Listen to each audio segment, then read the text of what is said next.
پاکستان کا وہ وزیر اعظم جو دودھ فروش تھا۔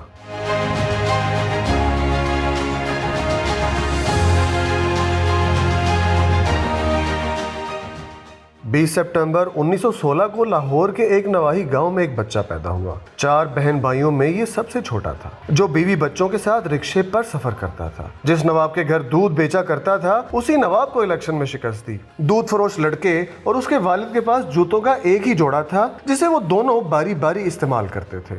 آپ کے علم میں یہ بھی نہیں ہوگا کہ دودھ فروش لڑکا جب سائیکل پر دودھ فروخت کرنے نکلتا تو جوتے سائیکل کے ہینڈل کے ساتھ لٹکا دیتا تھا۔ وہ گاہکوں کے گھروں میں دودھ پہنچاتے ہوئے بھی جوتے نہیں پہنتا تھا، صرف اس لیے کہ اس کے سول نہ گھس جائیں۔ پورا گاؤں ان پڑھ، مگر اسے پڑھنے کا جنون تھا۔ اس کے گاؤں میں کوئی اسکول نہ تھا، لہٰذا یہ 1.5 میل دور دوسرے گاؤں پڑھنے کے لیے جاتا۔ گھر سے اسکول تک کا سفر پیدل طے کرتا۔ 6ٹھی جماعت پاس کرنے کے بعد وہ 8 میل دور دوسرے گاؤں میں تعلیم حاصل کرنے جاتا۔ اس نے میڈل کا امتحان امتیازی نمبروں سے پاس کیا اور وظیفہ حاصل کیا۔ مزید تعلیم حاصل کرنے لاہور آیا اور یہاں اس نے سینٹرل ماڈل اسکول میں، جو اس وقت کا نمبر 1 اسکول تھا، داخلہ لے لیا۔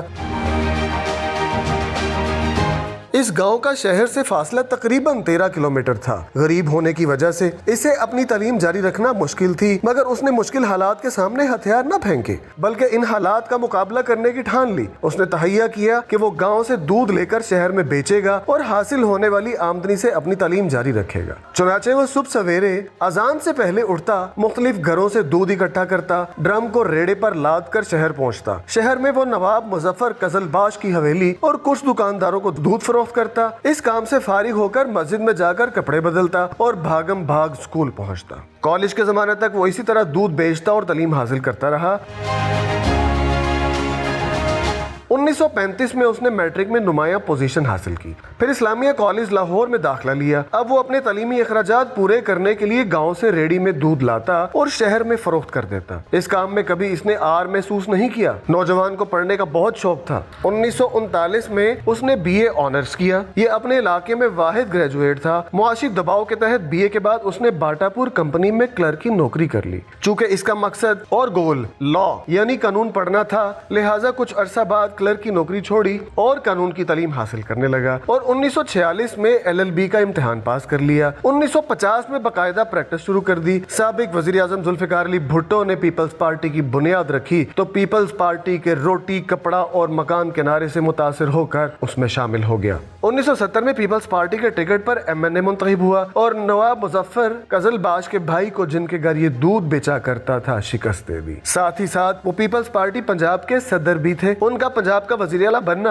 صحیح معنوں میں ایک غیر روایتی فیصلہ تھا۔ اس منصب پر اس سے پہلے دولتانہ اور ممدوڑ جیسے جاگیردار فائز رہ چکے تھے۔ یہ روایت شکن پالیسی زیادہ عرصہ نہ چل سکی۔ گورنر ہاؤس میں براجمان غلام مصطفیٰ کھر اقتدار اور اختیار میں ان کی شراکت سے نالاں تھے۔ گورنر غلام مصطفیٰ کھر، جو کہ طاقتور جاگیردار طبقے سے تعلق رکھتے تھے، انہیں لوئر مڈل کلاس سے وزیر اعلیٰ گوارنا تھا۔ جلد ہی دونوں میں کشمکش شروع ہو گئی۔ ذوالفقار علی بھٹو کو سیاسی مصلحتوں کی وجہ سے غلام مصطفیٰ کھر کی زیادہ ضرورت تھی، اس لیے معراج خالد صاحب کو وزارت اعلیٰ سے سبکدوش کر کے مرکز میں وزیر زراعت بنا دیا گیا۔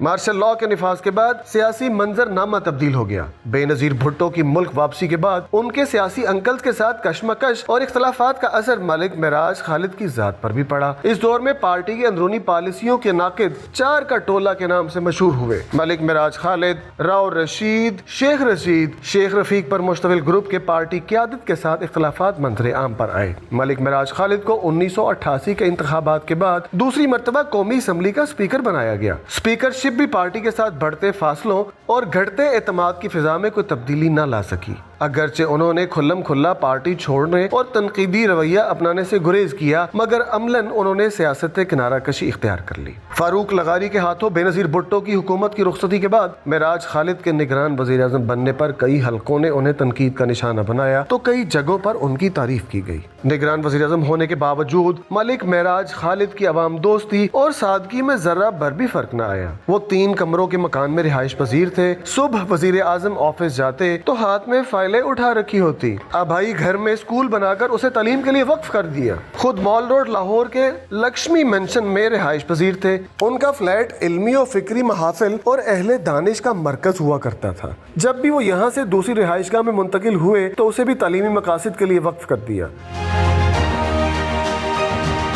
جب سیاست سے دور ہوئے تو سماج میں تبدیلی کے لیے تعلیم اور سماجی خدمت کے میدان کو چن لیا۔ لاہور کے نواح میں نادار بچوں کے لیے تعلیمی اداروں کی سرپرستی سے شروع ہونے والا سفر اسلامی یونیورسٹی کی انتظامی سربراہی تک جا پہنچا۔ یونیورسٹی میں مالیاتی اور انتظامی اختیارات کے باوجود انسان دوستی اور کمزور طبقات کی فلاح ہمیشہ پیش نظر رکھی۔ ہمدردی اور انسان دوستی کا جذبہ صرف عام لوگوں تک محدود نہ تھا۔ ان کے وزارت اعلیٰ کے دور میں ان کے علم میں آیا کہ پنجاب کے مشہور سیاستدان چودھری ظہور علائی کی بیٹی کو گورنر کی ایما پر لاہور کالج فار ویمن میں داخلہ دینے سے گریزاں ہیں۔ ملک معراج خالد نے پرنسپل کو طلب کیا اور یہ جان کر کے چودھری صاحب کی بیٹی داخلے کی اہل ہیں، گورنر کی ناراضگی کی پرواہ نہ کرتے ہوئے پرنسپل کو داخلہ دینے کا حکم دیا۔ 3 دفعہ قومی اسمبلی کی رکنیت اور وزارت عظمیٰ اور وزارت اعلیٰ سنبھالنے کے باوجود خود کو پرتعیش حالات سے دور رکھا۔ ایک عام آدمی کی حیثیت سے سیاسی زندگی کا آغاز کیا۔ عروج کے دور میں بھی زندگی کے رنگ ڈھنگ میں عوامی ڈنگ غالب رہا۔ ایک مفلس